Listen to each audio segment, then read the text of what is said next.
Olá, meus amigos, sejam muito bem-vindos ao meu canal. Eu sou Antônio Sanches e vamos para mais um vídeo de Direito Processual Civil. Nesse vídeo, eu vou falar com vocês a respeito de tutela cautelar antecedente. Se inscreva no canal, a gente sempre tem coisa nova, basta clicar nesse link que você está vendo aqui.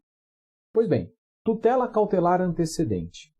Tutela cautelar, vocês já sabem, é uma espécie, é uma subespécie de tutela de urgência.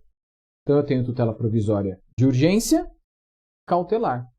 Ela pode ser concedida durante o processo, e aí eu tenho uma tutela de urgência cautelar incidental, porque ela incide, ela acontece durante o processo, e eu tenho a tutela de urgência cautelar antecedente, porque ela antecede a discussão do direito principal. Ok? É essa que nós vamos falar. Aquela tutela cautelar que é concedida pelo juiz antes da discussão do direito principal. Antônio, o que é cautelar? O artigo 301 do Código de Processo Civil estabelece algumas modalidades de tutela cautelar. Meus amigos, aquelas modalidades previstas no artigo 301 do CPC, aquilo é um rol exemplificativo. Tá? Aqueles são exemplos de tutela cautelar. Mas se você olhar a parte final do artigo 301 do CPC, você vai perceber o seguinte.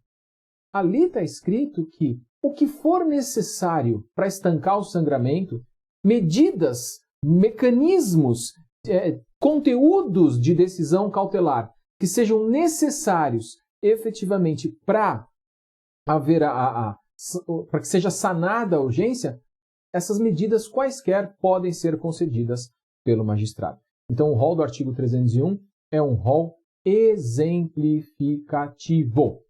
Ok? Pois bem, vamos continuar aí, meus amigos. Tutela cautelar antecedente. Vamos ver o cabimento. Notem que é também quando a urgência for contemporânea à propositura da ação. Mas, Antônio, eu estou vendo aqui no artigo 305 e não fala isso. Lá no artigo 303 do Código, que fala da tutela antecipada, lá está escrito, efetivamente, olha, quando a urgência for contemporânea à propositura da ação. Aqui não está escrito, não interessa, é a mesma coisa. Tá? Porque a urgência contemporânea, ao mesmo tempo da propositura da ação, é justamente o que vai tornar necessário o ajuizamento primeiro de um pedido de tutela de urgência. Isso se aplica tanto para antecipada quanto para cautelar. Por isso, sim, o cabimento da tutela cautelar antecedente também é quando a urgência for contemporânea à propositura da ação. E aí é o seguinte, o que a inicial deve indicar?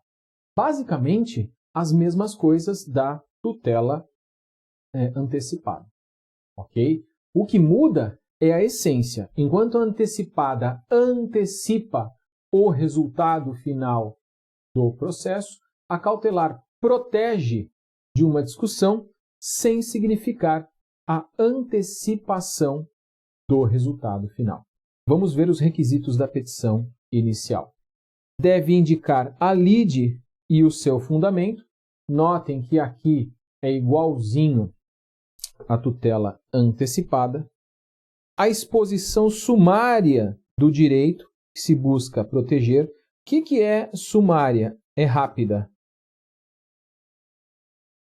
Rápida. Tem que ser rapidinho aqui. Aqui é uma petição inicial simplificada, tal qual a petição inicial da tutela antecipada. Mesma coisa.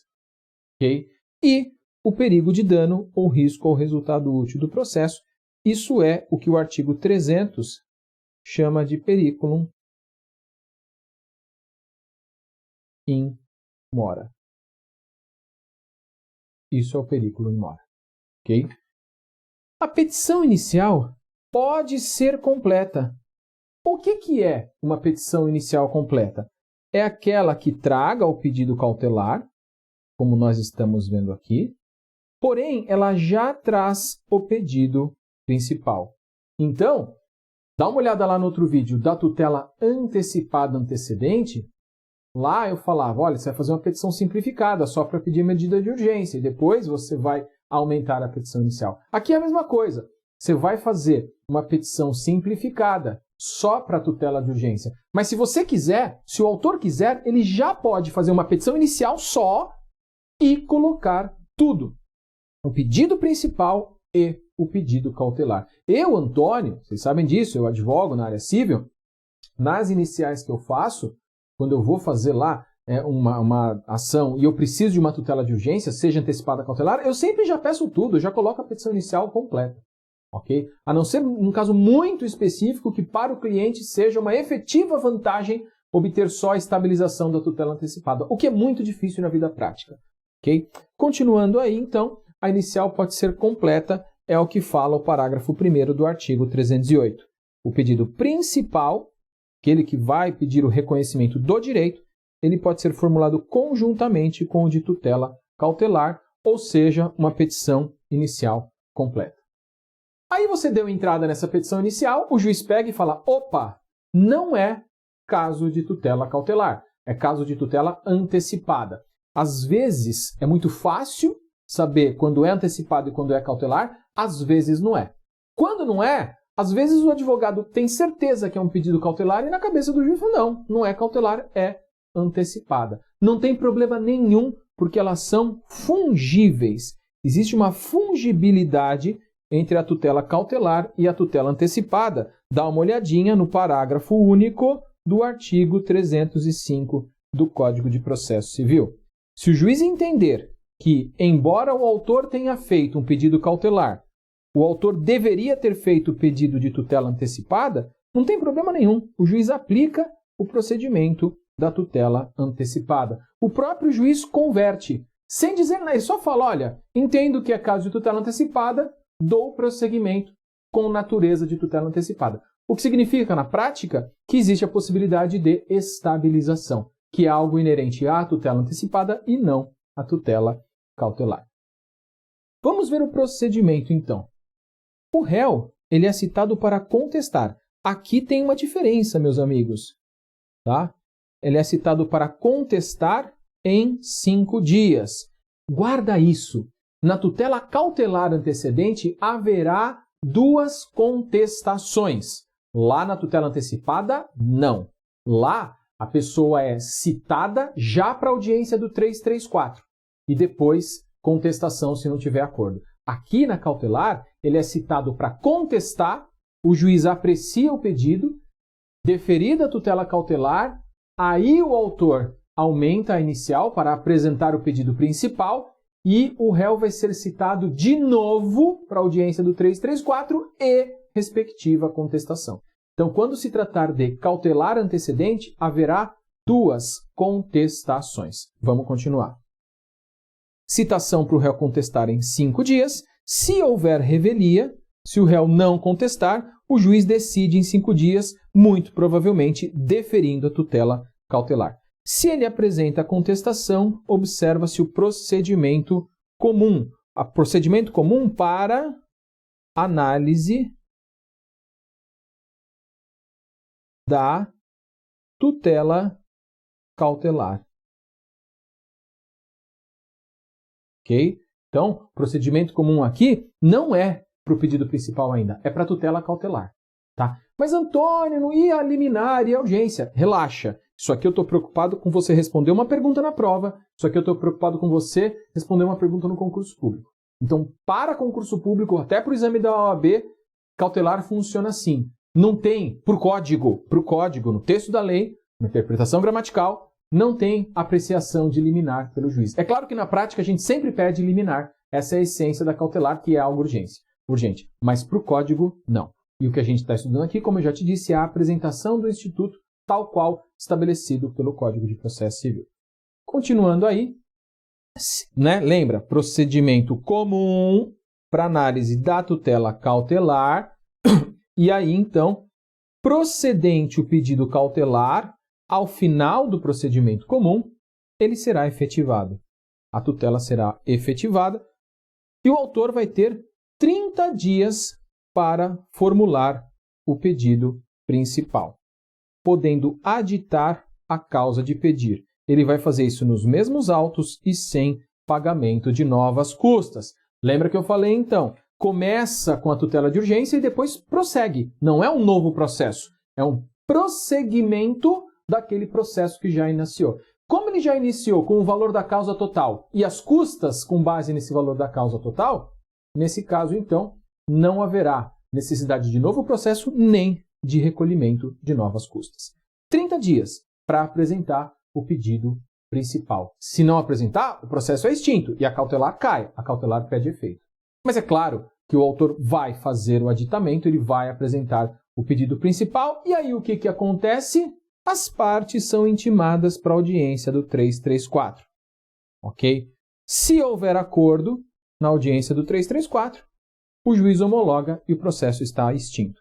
Se não houver acordo, corre prazo para contestação, porque é instaurado o procedimento comum. Então, meus amigos, para o código na tutela cautelar, você tem dois procedimentos comuns.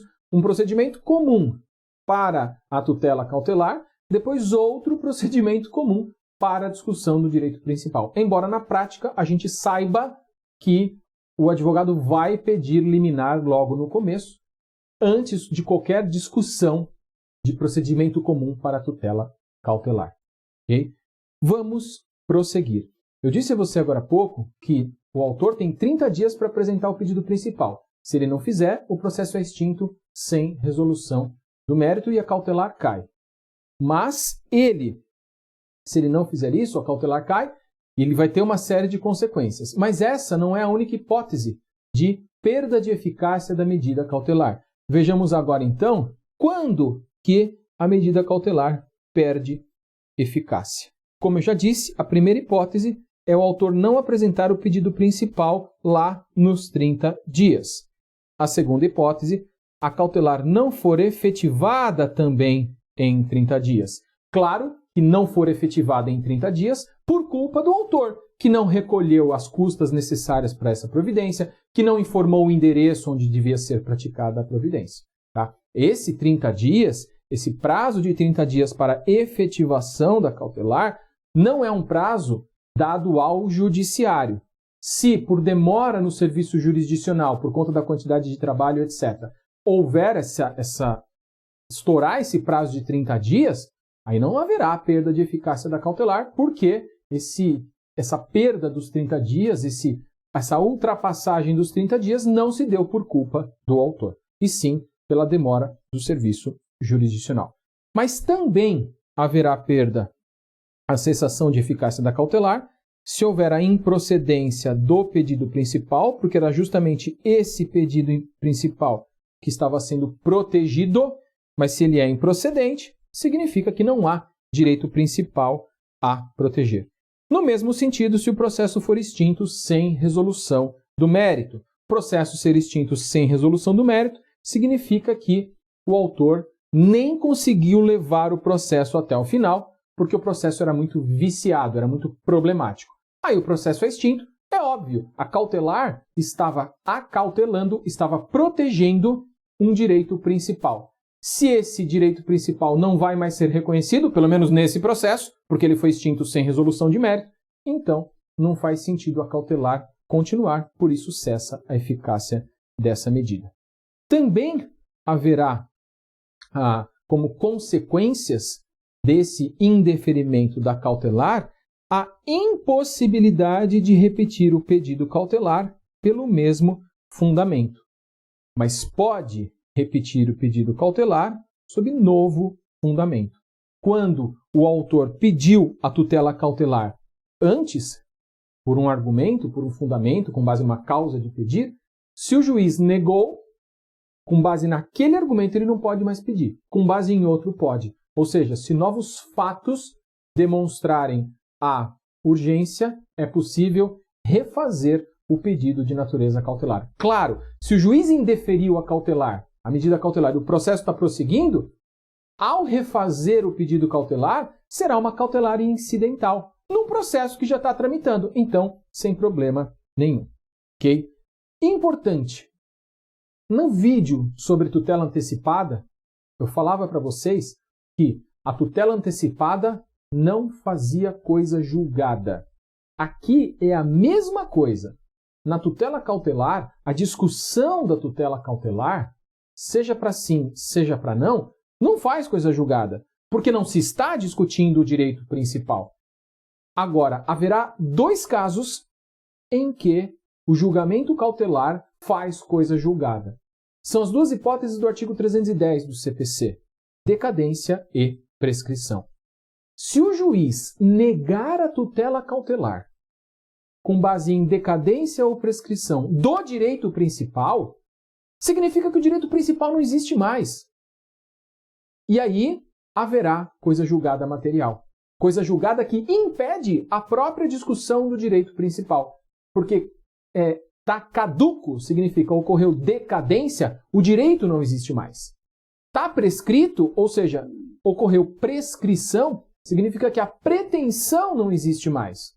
Então aquele direito não poderá ser buscado em juízo. Se ele não existe, o direito principal não existe porque caducou, ou não pode ser buscado em juízo porque está prescrito, não faz sentido o processo prosseguir. Então quando o juiz nega a tutela cautelar, tá? Se fundado o indeferimento da cautelar em decadência ou em prescrição, em relação ao pedido principal, o indeferimento da cautelar faz coisa julgada. Mas só nessas duas hipóteses, o indeferimento da cautelar em todas as outras hipóteses não impede a discussão do direito principal. Da mesma forma, a concessão da tutela cautelar também não faz coisa julgada a respeito do direito principal, que deverá ser provado, demonstrado e provado no processo que discute no mesmo processo, mas mais para frente, quando esse processo passa para a discussão do direito principal. Eis aí, então, o sistema da tutela cautelar antecedente. Se esse vídeo te ajudou, se esclareceu alguma coisa, curte e compartilha. Dá para compartilhar via WhatsApp. Isso ajuda o nosso canal. Um grande abraço, bons estudos, sucesso e até a próxima.